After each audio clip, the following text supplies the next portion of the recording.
Meaning of felt-tipped pen. Felt-tipped pen. Felt-tipped pen. Felt-tipped pen. Felt-tipped pen. A felt-tipped pen is a writing instrument that uses a felt tip instead of a ball or nib to distribute ink onto the writing surface.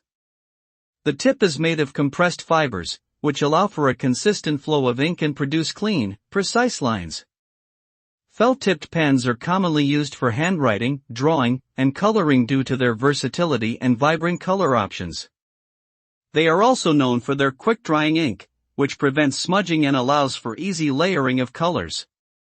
Overall, the use of a felt-tipped pen results in neat, professional-looking lines and vibrant, expressive colors.